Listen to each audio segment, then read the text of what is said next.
Bonjour monsieur, entrez, soyez le bienvenu. Ici nous sommes dans la maison que Jules Verne occupa pendant 18 ans entre 1882 et 1900.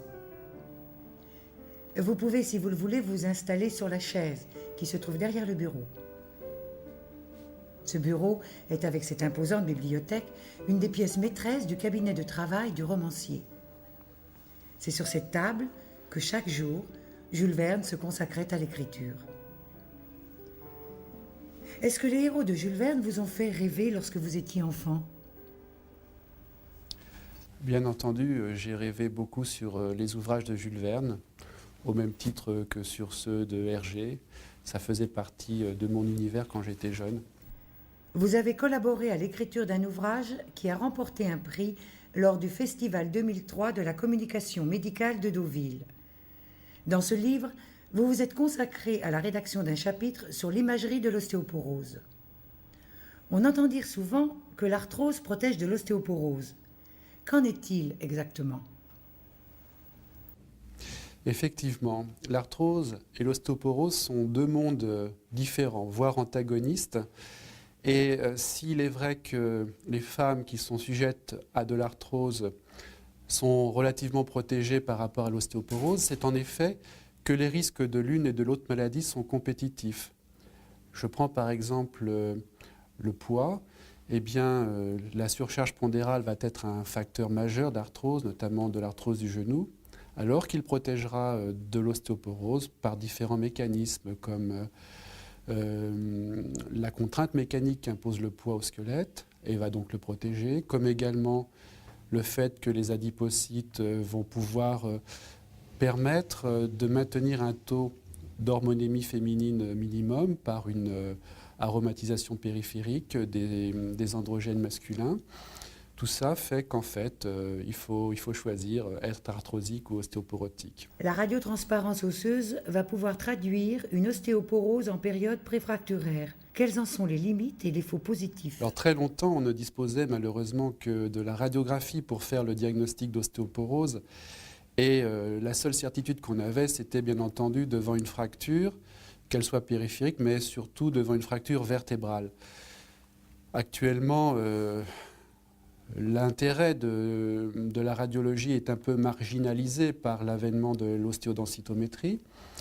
En effet, la radiographie simple de la colonne vertébrale, par exemple, est un examen qui est trop peu sensible et trop peu spécifique pour être intéressant dans le diagnostic positif d'une ostéoporose avant le stade fracturaire.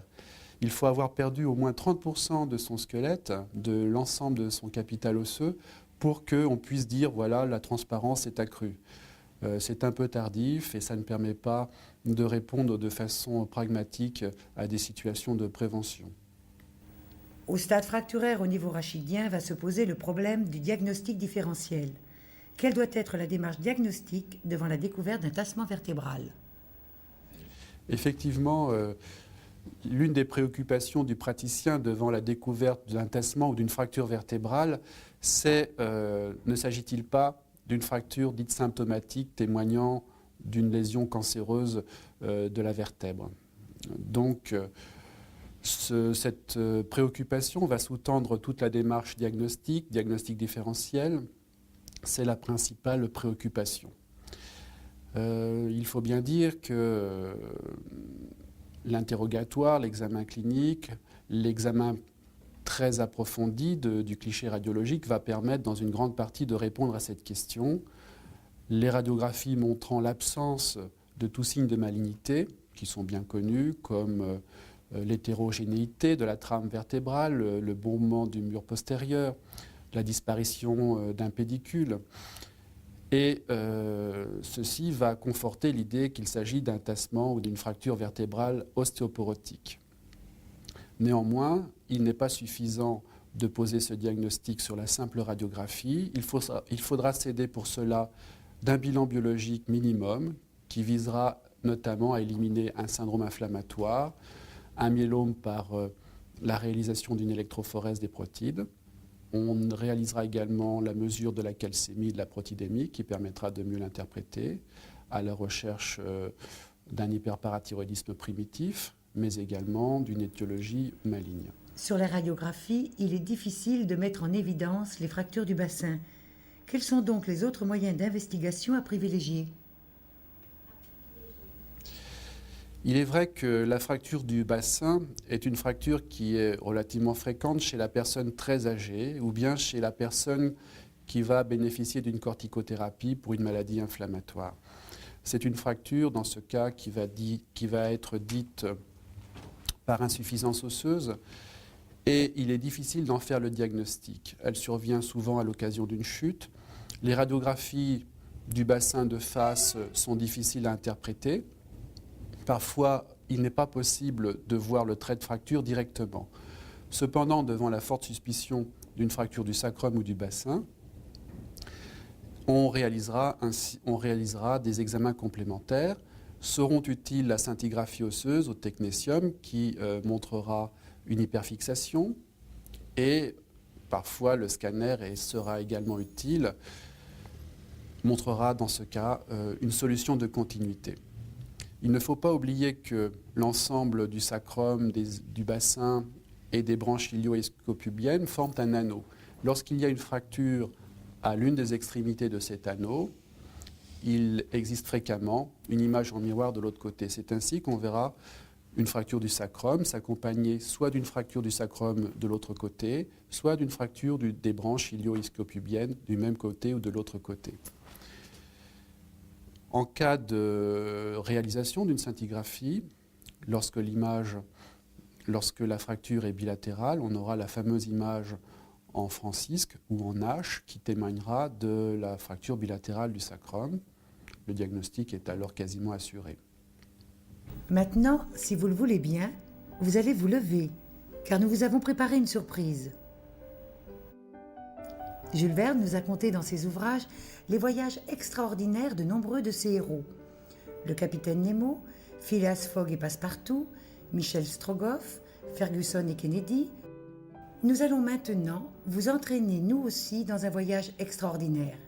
Est-ce que vous êtes prêts à nous suivre ? Allons-y, je suis prêt. Alors allons-y.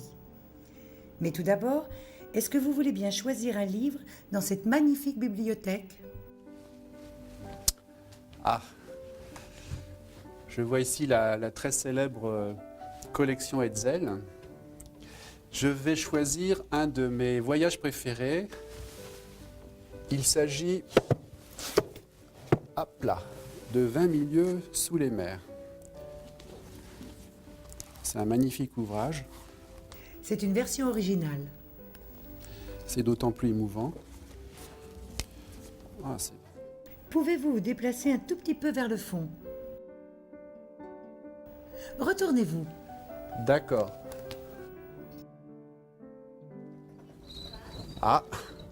J'ai l'impression que on a ouvert un passage secret. Je me permets. Je ne sais pas ce qui s'est passé, mais nous voilà dans une pièce terriblement étrange, non ? C'est surprenant, hein ? C'est plein d'objets insolites. Je vois surtout de très belles maquettes de bateaux, des bateaux à voile. Est-ce que vous apercevez la maquette du Nautilus ? Oui, je l'ai en face de moi. C'est une maquette magnifique. Elle est très belle. Elle est faite en éclaté avec une vision surprenante sur l'intérieur. On voit que le capitaine Nemo ne se refusait rien. Par contre, ces hommes d'équipage n'avaient pas beaucoup de place. C'est magnifique, c'est un travail remarquable. Et maintenant, est-ce que vous apercevez un écran bleu ? Un écran bleu. Oui, il est là derrière moi. À côté de cet écran, vous allez trouver une télécommande. Une télécommande. Misère. Voilà. Sous le bateau. Peut-être. Alors, je fais quoi avec cette télécommande? C'est pas un écran imaginé par Jules Verne, celui-là? Bien sûr que non. Non. Alors maintenant, vous allez appuyer sur le bouton rouge de la télécommande. C'est fait. Ah. Donc, nous sommes ici devant la maison dans laquelle Jules Verne a habité pendant 18 ans, de 1882 à 1900. Donc, et en 1900, il est reparti vivre dans une petite maison juste à côté. Et la rencontre avec Yolande Caumont s'est faite sur le thème du voyage, puisque Yolande a réalisé une première qui était l'escalade, l'ascension de l'Himalaya jusqu'au pied de l'Everest en fauteuil roulant. Donc voilà, on a très vite réussi à mettre en place un certain nombre d'idées qui ont permis depuis 1 an et demi maintenant de collaborer pour, à partir du courage dans l'œuvre de Jules Verne et des voyages extraordinaires de Jules Verne et de cet exploit de Yolande, donner au travers d'une exposition une autre image, un autre regard sur le handicap moteur. Donc l'idée de rapprocher l'œuvre littéraire de Jules Verne de l'exploit de Yolande était de mettre en évidence les aspects du courage pour réaliser un tel exploit en même temps que d'être dans un voyage. Donc on a accompagné le voyage réel de Yolande à escalader l'Himalaya d'un voyage imaginaire qui est celui de Jules Verne, autour du thème du courage. Alors l'idée du voyage est née au sein d'une association qui s'appelle Handicap Évasion, qui a pour but de faire de la montagne et de la randonnée avec des personnes handicapées.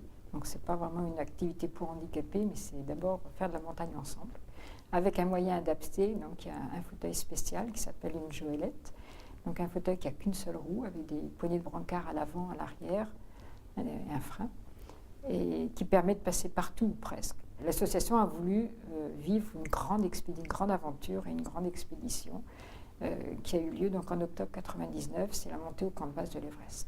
Alors bon, nous sommes arrivés à Katmandou, nous avons pris un petit avion qui nous a monté jusqu'à Lukla, qui est à 2400 mètres d'altitude, et nous sommes montés à 5200 mètres d'altitude. Donc voilà, de 2004 à 5200 mètres d'altitude. C'est vrai qu'à partir de 4008, 4009, 5000, ça devient difficile. Et au-delà de 5000, on s'aperçoit que l'homme ne peut plus vivre, on ne peut pas rester trop longtemps. Ça, on a très très nettement senti. Nous étions 4 joëlettes. Pour l'équilibre du groupe, c'est important qu'il n'y ait pas trop de personnes handicapées, parce que le but c'est la montagne d'abord. D'autant que par joëlette, on compte, pour les séjours en France, 3 personnes accompagnatrices, et qu'au Népal, on avait compté 4 personnes par joëlette pour aider.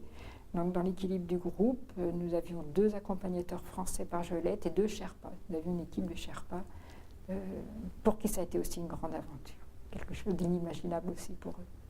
Nous y étions en octobre, c'est-à-dire normalement après la mousson. Mais en fait, la mousson s'est terminée avec 1 mois de retard. Donc on n'a pas eu le beau temps chaud, enfin sec qu'on aurait dû avoir. Donc pas mal de nuages. Et ce qui fait que quand on est arrivé enfin pas vraiment au sommet parce qu'on n'a pas pu atteindre les 200 derniers mètres à cause de la neige justement. Et donc c'est les lois de la montagne et les conditions climatiques. On n'est pas allé complètement jusqu'au bout parce qu'il y a eu 3 jours de neige énormes. Et après ça a été la fin de la mousson. Il a fait le grand beau, mais on était déjà à moitié redescendu. Ça a été difficile. Surtout que les accompagnateurs faisaient des très gros efforts. Je vois moi-même, les efforts sont différents, mais moi-même, je vivais aussi la montée mentalement et que je le vis tellement mentalement que au sommet des côtes, etc., je suis aussi essoufflée que les accompagnateurs. Vraiment, je me suis surprise une fois à avoir... Quand on a envie d'arriver à un objectif et quand c'est réalisable et possible, bien sûr, il ne faut pas rêver les choses impossibles, mais quand ça peut l'être, Je crois qu'on arrive à se dépasser, à donner le maximum de soi-même, même plus qu'on ne le pense. Il n'y a peut-être pas autant d'obstacles qu'on l'imagine, au moins dans la tête. Il y a les obstacles, mais dans la tête aussi. Que souvent, on se donne, nous en fauteuil ou handicapés moteurs, des frontières ou des limites qui ne sont pas complètement objectives. Que la société nous donne aussi des limites, pense que ce n'est pas possible, etc. Et qu'on les intègre. Et que je crois que là, il y a des choses à bousculer un petit peu. Et que, voilà, je crois qu'il y a les limites qu'on se donne, qu'on reçoit, mais qu'on peut dépasser si on a vraiment envie et qu'on se donne les moyens. Mais c'est sûr que ça a été un grand, grand moment et qu'on a envie de faire partager. Et c'est vrai que, bon, ici, j'ai lancé une activité de randonnée. Enfin, j'essaie de faire connaître et de faire participer d'autres personnes pour montrer qu'on peut vivre plus qu'on l'imagine. Il n'y a pas toujours les mots pour dire justement ce que je ressens par rapport à ça, mais parce que ça a été vraiment très très fort. Le courage et la détermination sont des qualités chères à Jules Verne, dont il a doté plusieurs de ses héros. Ce sont les qualités premières de Yolande Caumont, qui, en repoussant les limites de son handicap, a gravi l'Everest. Est-ce que vous pouvez nous dire ce que vous inspire cet extraordinaire voyage ? Beaucoup d'émotions d'abord, et puis une grande admiration. C'est un exploit, hein, même s'il a été rendu possible par la solidarité entre les différents membres, et puis grâce aux Sherpas. J'éprouve beaucoup d'admiration pour cette dame. C'est un exploit dont j'aurais bien été incapable, surtout atteint de vertige comme je le suis. Je suis vraiment très admiratif et c'est un bel exemple qui nous démontre encore une fois que c'est vrai, les limites sont souvent dans la tête et qu'on peut accomplir de grandes choses si on en a la volonté. Alors, bien sûr, il y a des artifices techniques et ce fauteuil aurait pu être inventé par Jules Verne, hein, il est assez remarquable. Cette dame est un exemple pour tout le monde. Et c'est une belle aventure, un beau voyage, extraordinaire celui-là aussi, mais tout à fait réel, contrairement à ceux de Jules Verne. Est-ce que vous ne pensez pas que la médecine a souvent tendance à identifier les malades à leur maladie, comme par exemple un paraplégique, un lombalgique ? Cette attitude peut parfois induire chez certains des comportements d'évitement, du style « avec mon arthrose, je ne peux pas marcher longtemps », alors qu'ils seraient, tout comme Yolande, capables de dépasser ce qu'ils croient être leurs limites. Vous ne croyez pas ? Bon, il y a en fait deux aspects dans ce que vous m'avez dit. La première chose, c'est qu'effectivement, on doit pas assimiler un patient à sa maladie. C'est un être humain, c'est un être humain avec toutes ses dimensions. Et il faut le prendre en considération dans sa totalité, le traiter dans tous ses aspects. C'est vrai que parfois le handicap, la souffrance, l'incapacité peut permettre à certains de tirer des bénéfices secondaires, mais finalement, dans le domaine qui nous intéresse, celui de la rhumatologie, qui est une médecine de la douleur, on voit que c'est un phénomène marginal, que les gens souffrent et font preuve d'un grand courage. Notamment ceux qui, comme cette dame, sont confinés de par leurs moyens de locomotion réduits. Les patients qui souffrent de polyarthrite sont encore une fois des exemples pour tout le monde, des exemples de courage et de ténacité. Et je ne suis pas étonné que cette dame, finalement, ait pu gravir et passer outre toutes ces difficultés pour atteindre le toit du monde. Alors, si vous le voulez bien, nous allons passer à la suite. Est-ce que vous avez toujours la télécommande ? Oui, j'ai toujours la télécommande. Alors, je me retourne vers l'écran, peut-être ? Oui, et appuyez une fois encore sur le bouton rouge. Alors, bouton rouge, voilà qui est fait. La cathédrale d'Amiens est la plus grande cathédrale gothique du monde. Avec ses 200 000 mètres cubes, elle représente 2 fois Notre-Dame de Paris en volume. Classée au patrimoine mondial de l'humanité, c'est aussi l'une des plus belles du monde. Outre son architecture absolument remarquable, elle détient des stalles exceptionnelles. L'ensemble des stalles de la cathédrale d'Amiens a été réalisée entre 1508 et 1519. Cette œuvre remarquable, qui témoigne de l'apogée de l'art gothique flamboyant, a été commandée et financée par les chanoines de la cathédrale d'Amiens, vraisemblablement pour remplacer des stalles plus anciennes endommagées. Durant les 11 années qu'ont duré les travaux, les différents artisans, menuisiers et sculpteurs, ont travaillé sous le contrôle rigoureux des religieux. Ce sont les chanoines qui ont décidé des épisodes bibliques à illustrer, des personnages à sculpter, dans le souci non seulement de faire exécuter une œuvre d'art, mais aussi une œuvre à but religieux dans un siècle particulièrement spirituel.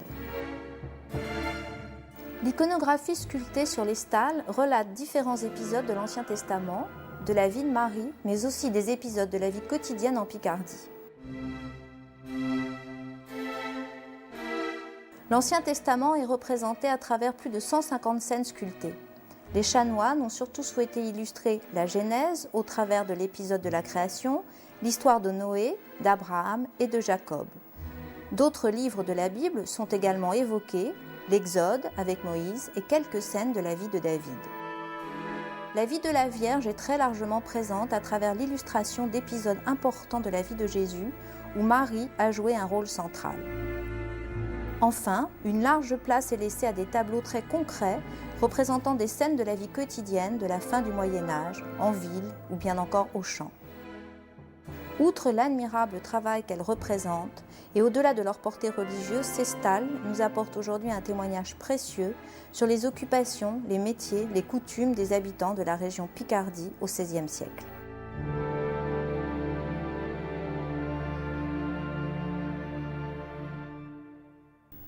Voilà un des joyaux de la ville d'Amiens, dont d'ailleurs Jules Verne fut pendant plusieurs années le conseiller municipal.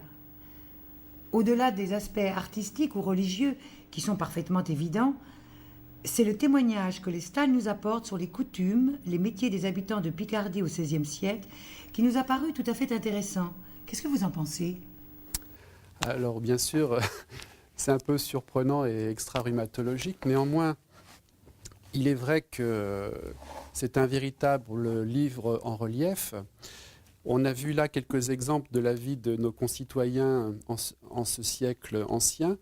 Et j'ai pu remarquer une activité qui était à l'époque, qui faisait la richesse du pays, qui était la culture et la préparation de la oued, qui donnait un fameux colorant qui avait assuré la richesse de la région.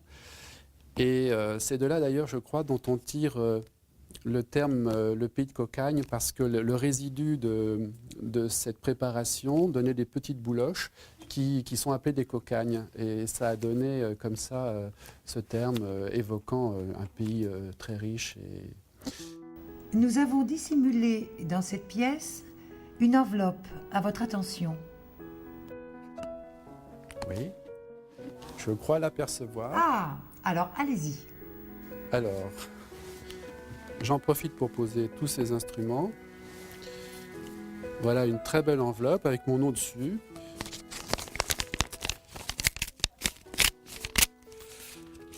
Alors, attention. Oh là! Ah, je vois un questionnaire. On a fait une petite allusion à Proust. Je vois un questionnaire qui ressemble farouchement à celui qu'il aimait bien poser à ses amis. La figure historique à laquelle vous auriez aimé ressembler. Bon, alors qui dans l'histoire était beau, riche et adulé? Bon, alors soyons simples. J'aurais aimé beaucoup ressembler à un grand ancien d'un pays dont mes ancêtres sont originaires, c'est-à-dire l'Italie. J'aurais aimé avoir le génie de Léonard de Vinci. Voilà, excusez du peu, car je trouve que c'est un personnage fascinant, hyper doué dans des domaines aussi divers que la science, que la peinture, la musique. Et puis finalement, si on regarde bien, il a certaines parentés avec Jules Verne. Il a conçu comme lui des machines extraordinaires. très en avance sur son époque, et qui, si elles n'ont pas fonctionné, c'est parce qu'il manquait en ce temps-là un moteur suffisant pour les animer. Donc voilà, ce à quoi j'aurais bien aimé ressembler, même à une toute petite échelle. Votre livre de chevet, c'est une question difficile, parce que je m'endors tout de suite. Alors néanmoins, si ça fait allusion à un livre qu'on a toujours envie de lire ou de relire, au risque de me répéter, je parlerai de La recherche du temps perdu de Marcel Proust. Alors pourquoi? C'est parce qu'il y a 20 ans, par hasard, je commence le premier livre de cette suite, et puis pendant un an, je n'ai pas pu m'en abstraire. Ça a été le choc littéraire de ma vie. Depuis, je m'en suis jamais remis. Et après l'avoir lu d'une traite, j'y reviens fréquemment, de façon beaucoup plus morcelée. On continue. Vos héros dans la vie réelle. Alors, les héros. Les héros de la vie réelle, j'entends bien, pas ceux des romans.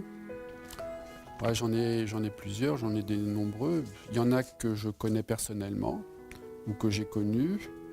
Je pense là à des héros personnels. C'était mes grands-parents qui étaient des gens très simples, immigrés au début du siècle dernier maintenant, et qui ont traversé de rudes épreuves et qui ont su mener une vie faite de simplicité, puis de courage et d'amour entre eux, avec leurs enfants et puis avec moi. Et il ne se passe pas 2 jours sans que je pense à eux et sans que, lors des problèmes qu'on peut rencontrer, je me demande mais qu'est-ce qu'ils auraient fait à ma place. Alors je passe à la question d'après. Votre plus grande peur. Ma plus grande peur. Ma plus grande peur, c'est peut-être de parler devant une caméra. Alors, il y a quelque chose qui me terrifie, c'est l'altitude. C'est pour ça que tout à l'heure je disais que mon admiration était sans borne pour cette dame, parce que simplement penché du haut d'un escabeau, j'ai déjà le vertige, donc j'imagine ce que c'est que d'être à plus de 8000 mètres d'altitude. Votre film culte. Alors, mon film culte, j'en ai un. Qui me vient tout de suite à l'esprit, c'est India Song de Marguerite Duras, pour 2 raisons. La première, c'est que j'adore ce film. La deuxième, c'est qu'il ennuie beaucoup mon entourage. Et donc, par provocation, j'aime bien le mettre, car je sais que d'emblée, ça va occasionner pas mal de réactions. C'est un film que j'avais vu avec un ami il y a maintenant 30 ans, et puis pendant des années, on est allé le voir tous les ans dans le même cinéma du quartier latin, où il se produisait régulièrement. Donc c'est un film culte, parce que comme tous les cultes, ça s'entretient par des célébrations, et en l'occurrence par une révision régulière de ce film. Alors, nous en sommes à la question « Le talent que vous voudriez avoir ». Eh bien, il y a quelque chose qui m'a toujours fait pâlir d'envie, c'est le talent qu'ont les gens de savoir chanter. Parce que j'ai aucun don musical, j'ai aucune représentation sonore, je suis incapable de pousser la moindre mélodie, et ce talent-là me fait rêver. Alors, je passe à la question suivante. Votre devise. Ma devise. Alors, j'ai effectivement une devise qui m'a été donnée en terminale par un professeur de philosophie qui avait inscrit sur ma copie Festina lente, ce qui, je crois, veut dire hâte-toi lentement. Car, comme vous avez peut-être remarqué, je ne suis pas véritablement un rapide, mais je suis assez obstiné et j'arrive volontiers à mon but. Donc cette devise, je l'ai faite mienne et je l'exerce quotidiennement. Je trouve qu'elle me va bien. Et je rends hommage à ce vieux professeur qui était certainement doué d'une grande clairvoyance et de dons psychologiques très élaborés. Alors, on termine avec votre chanson préférée. Alors peut-être que de par mes origines italiennes, j'ai un petit goût pour la chanson napolitaine. Et je vous ferai grâce de O Sole Mio, mais d'autres chansons du genre Mamma so tanto felice perché ritorno da te, des choses comme ça, qui me rappellent mon enfance, qui me rappellent mes grands-parents et puis ma famille qui est restée en Italie, ainsi qu'un certain nombre de choses que j'aime. Le soleil, les spaghettis à la sauce tomate, et puis la mer bleue. Voilà ce que je peux dire sur cette chansonnette. Eh bien, nous avons été ravis de passer ce moment en votre compagnie. C'est réciproque et je vous en remercie. Je vous remercie de m'avoir donné l'occasion de visiter et d'évoluer dans cette maison célèbre et de connaître de façon plus intime l'œuvre de Jules Verne et puis le lieu où il a habité et où il a écrit plus de 30 de ses voyages extraordinaires. Merci à vous.